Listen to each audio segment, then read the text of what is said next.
Bonjour chers auditeurs, ici Éric Lantier au microphone et bienvenue à ce tour d'horizon du 3 mai 2019. Eh bien, j'aimerais répondre à la question cette semaine, comment peut-on transformer ou changer la culture québécoise?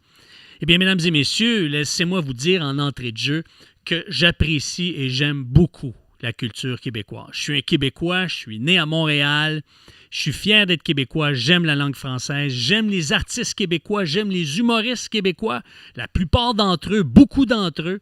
J'aime la Ligue nationale d'improvisation. Au Québec, on est rempli de créativité. On a le sens de l'humour, on a le sens même à certains égards de l'autodérision. Je crois qu'au Québec, il y a énormément de créativité, il y a énormément de génie. On peut être fier de nos universités, de nos chercheurs, de nos penseurs. Là où est-ce que je crois qu'on a besoin d'amélioration, c'est de sortir du modèle de la pensée unique. On a besoin, à mon avis, de vivre une culture de débat. Il y a tellement de gens qui ont de belles idées à promouvoir et on ne les entend pas, on ne les écoute pas parce qu'ils n'ont pas de place dans l'espace public, ils n'ont pas de place dans les médias traditionnels et ça, c'est malheureux. Ne serait-ce que Mathieu Bock-Côté, oui, il y a de l'espace dans les médias traditionnels. On peut le lire régulièrement sur la plateforme du Journal de Montréal, du Journal de Québec. Mais pour qu'il puisse vivre un sain débat, il doit aller à Paris. Et ça, c'est extraordinaire. Et pourtant, on a d'autres beaux talents comme ça, mais on ne les entend pas, on ne les connaît pas. Maintenant, comment on peut transformer cette culture québécoise? Disons, la transformer, c'est un mot fort. L'améliorer. Ou la rendre, je pourrais dire, donner un meilleur environnement à nos enfants et aux générations futures. Eh bien, dans un premier temps, je crois que c'est important de s'impliquer socialement, s'impliquer dans notre communauté, être présent.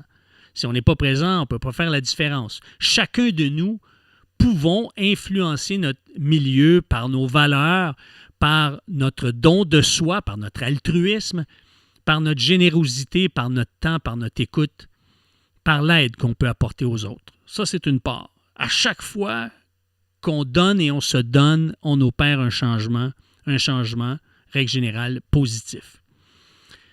L'autre élément qu'on peut faire, c'est d'appeler notre député. Si on veut opérer un changement ou résister même à un changement qui irait dans une mauvaise direction ou qui irait à l'encontre de nos valeurs, je crois que c'est important d'appeler notre député.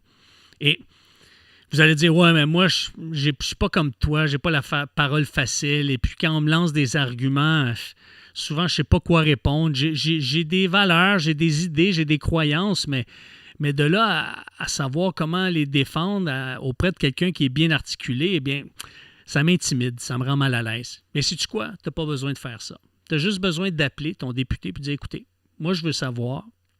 Tu parles, par exemple, à la réceptionniste ou à la personne qui te répond au téléphone. Tu lui dis, je veux parler à mon député. Et là, ils vont vous demander pourquoi, vous expliquer pourquoi. Puis là, ils vont essayer de vous convaincre que l'opinion du député, c'est la meilleure au monde, puis c'est l'idée du siècle. Et là, vous faites tout simplement l'arrêter en disant, écoutez, je sais que vous n'avez pas beaucoup de temps à perdre, vous êtes très occupé.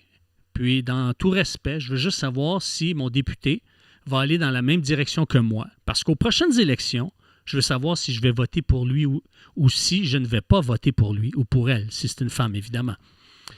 Et donc, vous n'avez pas besoin d'argumenter, vous avez simplement à présenter votre point de vue. Et je peux vous dire une chose, ça a de l'impact. Parce que les députés, eux autres, là, ils ne quantifient pas l'opinion publique des électeurs en fonction des courriels, en fonction des lettres qu'ils vont recevoir. Non, c'est en fonction des appels téléphoniques.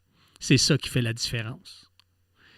Et l'autre élément qui peut contribuer à un changement, c'est d'appeler les commanditaires. Vous visionnez quelque chose à la télé, vous entendez quelque chose qui vous déplaît, il y a un manque de respect ou vos valeurs sont bafouées. Eh bien, au lieu d'appeler le poste de télé ou le poste de radio, eh bien, vous appelez le commanditaire. Vous lui dites, écoutez, je ne comprends pas que vous subventionnez cette émission-là alors que ce que je viens de voir, je viens d'entendre, va à l'encontre de mes valeurs.